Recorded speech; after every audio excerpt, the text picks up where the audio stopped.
నవ్విపోదురుగాక నాకేటి సిగ్గు అన్నట్టుగా ఉంది రాహుల్ గాంధీ గారు రోజు రోజుకి మాట్లాడుతున్నటువంటి మాటలు. ఈ దేశంలో బడుగు బలహీన వర్గాలకి డాక్టర్ అయ్యే అవకాశం లేదు, చదువుకునే అవకాశం లేదు, ఉద్యోగాలు చేసుకునేటటువంటి అవకాశం లేదనేటు తప్పుడు ప్రచారం తీసుకొస్తున్నారు. తాజాగా తీసుకొచ్చినటువంటి dialogue, a Dalit girl cannot become a doctor in this country because doors are closed for SC STs. ఎవరు చెప్పారు ఈయనకి? 50% రిజర్వేషన్ ఎవరికి ఉంది? ఎస్సీ ఎస్టీ బీసీలకే కదా. ఓసీలు వాళ్ళకి తక్కువ మార్కులు వచ్చినా సీట్లు ఇస్తున్నారు, మాకు రావట్లేదు మొర్రో అని గొడవ చేస్తుంటే, దళితులు అసలు ఈ దేశంలో డాక్టర్ కాలేరు ఈ దేశంలో ఉన్నటువంటి విధానాల ప్రకారం, ఒకవేళ అదే నిజమైతే దానికి బాధ్యులు ఎవరవుతారు? రాజ్యాంగం రాసినట్టు నుంచి అత్యధిక కాలం 50-60 ఏళ్ళు పరిపాలించింది కాంగ్రెస్ లేదా? కాంగ్రెస్ సపోర్ట్ ఉన్నటువంటి పార్టీలే కదా.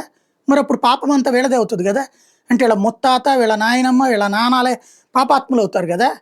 మరి అప్పుడు ఎలాగుంది? ఇప్పుడు ఏమైనా బీజేపీ వచ్చాక ఏమైనా తీసేసిందా సిస్టాన్ని? లేదే. ఇంకోటి, రిజర్వేషన్స్ ఎక్కడికి పోయినాయి? ఎస్సీ ఎస్టీలు డాక్టర్లు కావట్లేదా? మరి ఈయన మాట్లాడే మాటల్లో అర్థం ఏంటి? ఏంటి పబ్లిక్ని అటు ఆ ఓట్ చోరీ అంటాడు, ఓటర్లకు సంబంధించినటువంటి మార్పు చేర్పులను కూడా చోరీ అనేటటువంటి పదాలు వాడతాడు. మరి తెలిసి మాట్లాడుతున్నాడా, తెలియక మాట్లాడుతున్నాడా?